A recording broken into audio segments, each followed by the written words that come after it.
just incredible. Two. DJ Sour Milk. One. Liftoff. We have a liftoff. Power 106, number one for hip hop. Tyla Yaweh What's up, my brother? is here on the Liftoff. Finally. Just incredible and DJ Sour Milk, man. It's good to have you on the show, bro. It's good. It's legendary to be on this show right here. Thank man. you. Yes. Thank you for that, man. Yo, you're one of my favorite artists, bro. Like, I've been following your gram now for quite some time, and to just see your come up and your growth, I just got to give you props, man. Man, thank you, bro. Just hard work. Yeah, hard work, dedication. We work smarter, not harder. Yeah. That's what it's about. I like that. You got to. I mean, how do you come up kind of with your game plan? Like, I want to get into your story, but right now you've been touring everywhere. Mm-hmm. You've got music on the radio. Like what's the mind state, as you're approaching like the new year, 2019? My whole approach this year is just to enjoy life and keep making good music and meet new people like this and always stay working, like not complaining and just going and do what I got to do. Wake up. If it's like 6 o'clock in the morning, 5 o'clock in the morning, go take a flight, interviews, everything. It's like, it's the life you chose. So it's like, you can't complain. You can't complain about it. That's so, right. It's the only thing that keeps my head going and keep me like wide awake. That's right. I'm just doing this. So originally from Orlando, Florida. Mm-hmm. What's it like growing up out there? Wild. It's wild. It's like, it's not Disney World. People think it's Disney, right? Disney's not even in Orlando. It's in Celebration, so it's like 30 minutes outside of Orlando. Okay. So it's wild. You got all the crazy stuff that happened out there, from like the Pulse shooting, the Trayvon Martin. Yeah. It's crazy every day. Like, all my friends are locked up in jail or dead and gone.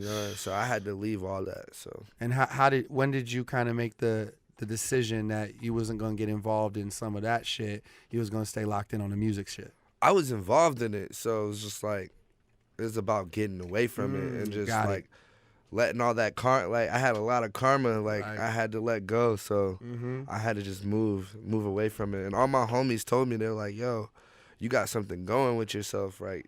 You really are going hard with this music stuff. A lot of people don't have that and have that charisma. Like, I go out and just talk to people and be happy and like just love being happy, Yeah, man. So they're like, yo, keep going with this. So I left to LA. Okay. So you come to LA. Let's start even earlier though. So you fall in love with music. Like, where does it come from? Like, how do you say, like, damn, I want to be a musician? My sister was in a girl band, actually. Okay. And I watched her, like, she was like under like a little distribution group and stuff. Okay. And I used to go to her shows and her dance practices and photo shoots. And I seen that and I was like, I got super inspired. That's right. But I was skateboarding at the time. So me skateboarding was like, all right, music and skateboard, I'm going to keep skateboarding. And then I just somehow, like, I watched Wiz Khalifa. I watched a lot of other people from like Kid Cudi, Big Sean, Mac Miller. I watched them all like do their vlogs and like it was stuff that like I'm like, damn, I can do this exact thing and I can make music. I can already sing. And it's just like, this is what I'm meant for. This is what I want to do. Right on. So were those some of the artists that you kind of like inspired you coming up? Yeah, to actually get into like rapping and stuff. Yeah. Like, really. But like, I always listened to like old school rock music from like The Doors. Then I listened to My Chemical Romance, Take Me Back Sunday, and then go to James Brown. I'm Sex Pistols, anything from like the CBGB eras I used to skate to and stuff. So it's like, I was into that. I was the weirdo in the hood that used to skate, listen to rock music, and paint their nails black and stuff. So do all of those pieces though kind of form your vibe today? That's me. Right. It's still me today. It's dope, man. Dope, man. I love your energy. I love your vibe, bro. Thank you, bro. So you go from the hometown, you move to Cali. You just one day you're like, that's it, I'm out? I literally made the decision and like I went on a small circuit tour from like East Coast and West Coast with a Cash Money artist. His name is Kasky. Okay. He's the homie from Orlando too. And I got to see like what the like United States really was, Right. And I was like, yo, I'm moving to LA. Like, it was like literally like 4 days later after getting off that tour. Okay. And I was like, yo, I'm out. I I called my friend. I'm like, I'm about to pack a bag and take a flight. And my homie, one of my best friends, he comes around the world with me too. He's like, nah, we're going to drive out there because I've never been to Cali either. Oh, shit, okay. So we just drove straight to Cali, had an Airbnb for like a month. Uh-huh. And then he ended it off on like dropping me off on Venice Beach with a bag and a skateboard. Wow, So, that's what's up, man. And here we are today, right? Yeah, we're doing this, man. Got the brand new song, High Right Now, which is just a complete vibe, bro. Thank you, bro. I love hearing it. I love playing it on the radio, man. And I just wanted to get, like, how that feels to hear your songs, you know what I'm saying, on the radio. You know, it's crazy. I still haven't heard myself on the radio. Oh, but I heard it in New Zealand. Okay. Actually, like not too long ago. That was like crazy. Like we were going to the casino and we're like, yo, who's playing that song? No one's playing. There's no aux cord in the Sprinter. Right. And we're like, who's playing it? It was like on the radio. We're like, damn, that's crazy. It's a dope feeling. Yeah, it was a dope feeling. So. You mentioned performing too. I know you got a huge passion for the performance side. What is it? You know, what do people get from your live performance show? Everything, you know. You probably gonna want to rage your heart out, you know, like heart full of rage, you know. You're gonna want to rage. You're gonna want to crowd surf. You're gonna want to mosh pit.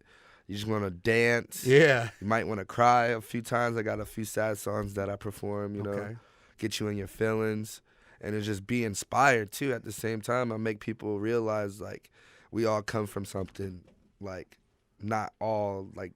We all didn't come from wealth, you know? Facts. And the people who did and didn't, like, I just want to inspire them to, like, chase their dreams no matter what they're doing. Right.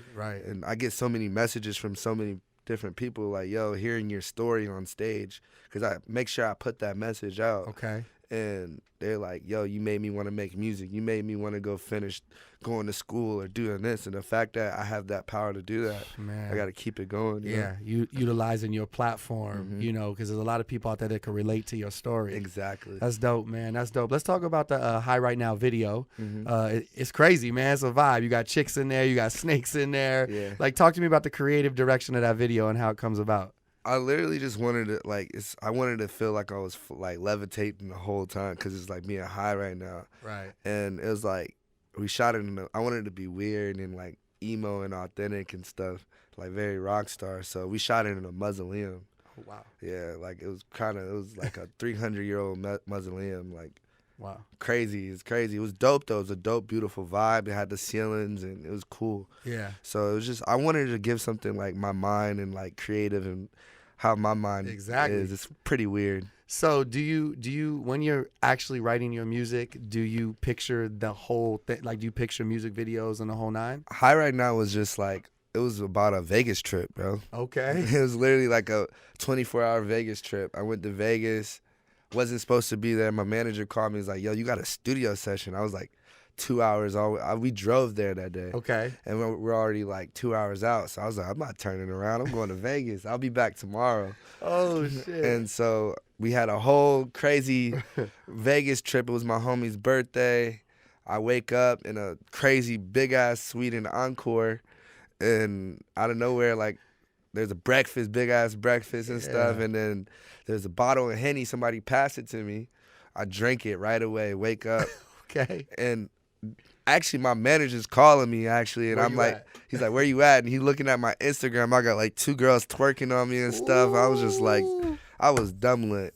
And I go to sleep for like 2 hours, wake up, and somebody slipped Molly in my Henny. No way. Yeah, like, and then I was up from there, and then I just went straight to a studio session right after. And that's when you record the song? Yeah, I recorded it that same day. Oh, shit, that's what I'm talking about. Yeah, I recorded. That's as real as it can get right there. So, like, High Right Now is just, like, it's just about that. It's dope. It's just about being at your ultimate high. That's man. right. Whatever you do, like, drink, do your drugs, but I don't care. Like, live your life, you know? Catch your vibe. Yeah, catch your vibe. You remember what your first tattoo was? Oh, you got quite a few here. Bro, I didn't finish them. These initials. Those are your initials? Yeah. I never got them touched up either. I got these when I was like 13. Oh, shit. And then I got this when I was like 14. Okay. And then I just started going crazy. What is it about the tattoos that each of them got special meaning to you? Each one is just like a different story. I got it somewhere random as hell, like really in a different state or a different country. So it's like everyone got a story to it, and it's all a meaning. Like I got a New Zealand tattoo right here, and it's like a tribal tat. It's about your whole life. Oh, shit. And everybody who's been in your life, like from dead ones and loved ones, family members, nieces, nephews. Like, and it's like they talk to you and they draw freehand while they're doing it, and they got to pray over it and stuff before they like tat you. It's like crazy. So the debut project, Heart Full of Rage, talk to me about what that project meant to you, man, means to you. So like the day we had, it was like right before Rolling Loud. Like we came off tour, we all had Rolling Loud. We were performing it together. Okay. I just got this tatted on my forehead, and I was like, yo, it's gonna be my next project name. Sick. So Okay. I went straight with it. Heart Full of Rage is like a bunch of emotions in one. Yeah. It's not sad, it's not mad. It's just you expressing yourself and making sure people understand what you mean. Like, to the fullest, right? Yes, and it's just respect, loyalty. It's love, it's sad, happy, mad, all that in one. So yeah, you mentioned Rolling Loud. What's your favorite song to perform? Do you have one that like? Oh man, I like performing. Well, it's a song called "They Ain't You." I like performing that because it's crazy because I don't ask them to put up the lights at all, and they all just start putting up the lights and everybody's hands up and just like waving and stuff. So. And hearing them singing is cool as hell. Does it get surreal in the moment a little? They get really, like, you can hear it in your in-ears and stuff. It's like, damn, these guys are loud right now. Yeah. It's not even my show, and y'all all singing my music and stuff, so it's cool. It's a beautiful thing. Now, so you moved to California. You meet Dre London and the team, like, here in Cali, or how does that relationship start? I met Dre, like, before, like, I watched when Post like first blew up and stuff. I opened up with them in Orlando. How do you even get that opening slot like that? Well, the owners of Rolling Loud actually, they used to like put me on every show. They had a company called Dopey and T in Florida, and they had every underground artist from like Travis, from Schoolboy Q, ASAP Ferg, ASAP Rocky, G-Eazy before they even blew up. Wow. And then it's like I was on all those shows. Pouya, Denzel Curry. Damn. So many different people. Like I was there with Wi-Fi. Me and Wi-Fi was doing all that. Like we were just like opening up for all those. Even X too. So wow. It's just crazy. They had me on every show, and I did every Rolling Loud with them too. So, what a platform. Yeah, it was a crazy platform to even have that. So I give it up to them a lot. I always throw them in my interviews. Yeah. They used to let me sleep on their couch. Really? Everything. Wow. Like, both of them, Matt and Tark. So. Yeah, good people, man. Yeah. Good people. Yeah, I had a chance to meet them when they came here. We did the LA Rolling Loud show. Yeah. And yeah, man, I just love how them dudes got their finger on the pulse, and they really care. They care really about music. Care. They care about the music. They care about the culture. Yeah. And they care about keeping it organic and authentic too at the same time. That's what's important, man. That's what's important. So you reconnect then, I guess, with Dre and Post in LA? Yeah, I reconnected with them out here because of Tess actually. Tess like seen me like complaining on Instagram about like how I got no management and I'm doing it all myself. Shit. And then out of nowhere, like Dre was like, yo, I know this kid already. Like I already been messing with his music. Right. And then it was just like, yo, what's your situation? I'm like, I'm just doing this by myself. Like, wow. They're like, yo, nah, you with us now. So it's just like, and they showed me before I even like signed with them, like they really wanted to like work with me. You know, they put me on shows with Post. They introduced me like really to Post. Like Post already remembered me too from the shows. Yeah. And then he was like, it was all organic, man. That's what's the best, man. It's like a family. Family matters, like. Right. So I just loved it. Like it's so cool being with this family and stuff. So and Post is like so supportive too with everything. Like hands on with all my work. So yeah, it's cool. awesome, man. So when you're on tour, I'm sure you're soaking up all the game, all the knowledge. Mm-hmm. When you see Post perform, you know, what are you learning on tour? I'm learning to like the value of production and like how important that is. Yeah, like and then structure and everything of a show, like saying it like sometimes you got to say the same thing over and over again every single night. Right. You know? You ever said the wrong city? You ever been somewhere and said the wrong city? I think I did that in Europe one time. It's kind of dope though. It's kind of a rock star moment. Like, oh shit, we not in China. Yeah, we're not there. I try to be like, yo, where we at? Right Yeah, now? I forgot.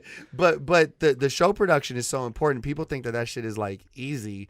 You gotta really plan for your live show. Oh yeah, we plan every little small thing, from what I'm gonna say, what songs, how I'm gonna move, when I'm gonna go crowd surf, right.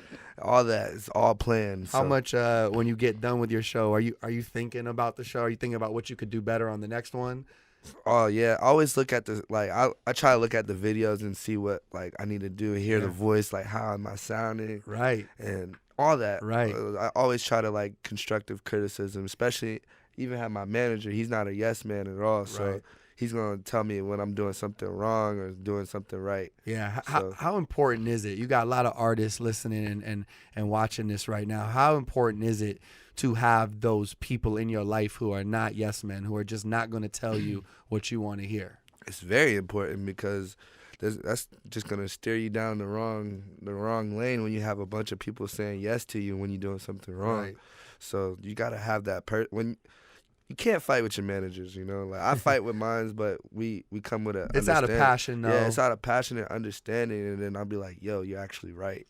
Like I need to do this right now the right way. Do it that way. Yeah, do it that way." I was having a conversation with my boy B, and he was telling me some of your story coming up and how when you came to LA, were you? I don't want to say this wrong, but were you homeless? Yeah, I was at one homeless point. as hell.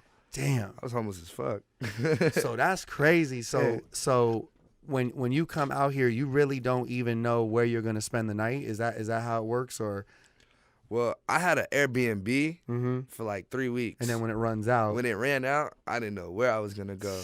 Man. So I slept on Venice. I still had bread, so it was like, I'm going to just utilize it to my furthest extent. Finesse it, yeah. And then I was still in the studio every single day, and then probably sleep in the studio, wake up, and like leave and go link up with my homies and stuff.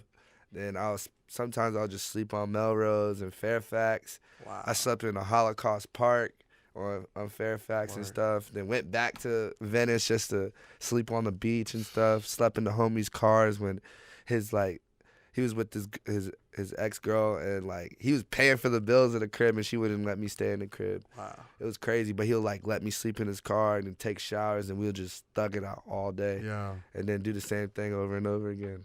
That's what makes the part of the story so much. Makes it fun. You to appreciate every moment, right? And that's why I appreciate anything in life. All small things, like. Now, I like that about you, man. I knew that from the second we started playing the song and we was communicating back and forth. I was like, man, that was nice of you to reach out and just say, like, thank you. You know what I mean? Like, I thought that was so dope of you, man. Thank you, man. Like, it's just a lot of people don't get these type of opportunities. So, and when you get this opportunity, you got to take it and just keep going and make sure you give back too. That's my big plan. Like, giving back to people, like artists, like my friends that are like artists and that still don't even have it. So I make sure I give them advice and be like, yo, you come around and link up with this person, go connect with this person, get your face card right. Right. So people see that. Yeah. And it just builds your fan base up and stuff. So I don't mind doing that for my friends. Man, hearing your story, man, I got so much respect, bro. And, you know, you said the word advice. What is your advice, you know, to people who, you know what I'm saying, when they do think they could be down and out? You know what I'm saying? You've been through it all, bro, at such an early stage of your career. Like, what is your advice to those people watching? If you love what you're doing and, like, you're gonna fail regardless. When you love something, you like, even if it's a relationship, if it's a job, you're gonna fail a couple times, but you gotta just keep going, and that paycheck gonna come at the end of the day. One thing I didn't like focus on, everybody always focused on the money. Right. I didn't care about the money. I cared about like my actual like career and what I wanted to be as a person and what I want people to receive me as. Yes. So it's all about just keep going and not giving up. I love that. You know? I love that. There's definitely beauty even in the failure, right? My man, I got it tatted on me. This is the life we chose, you know? So that's fly, man. Which is how it is, right? That's right. So as we, you know, we're like halfway through the year, what's the plan, you know, moving forward? What else can we expect from you? More videos, more shows. Like we actually about to do Bonnaroo in like really soon. Lit. I think that's in a few days or something like that. Okay, congrats, Doing man. Bonnaroo, then right after that we leave to Johannesburg, Africa. Ooh. Come back right after, do Firefly the next day. Damn. Then we got Lollapalooza coming up. Okay.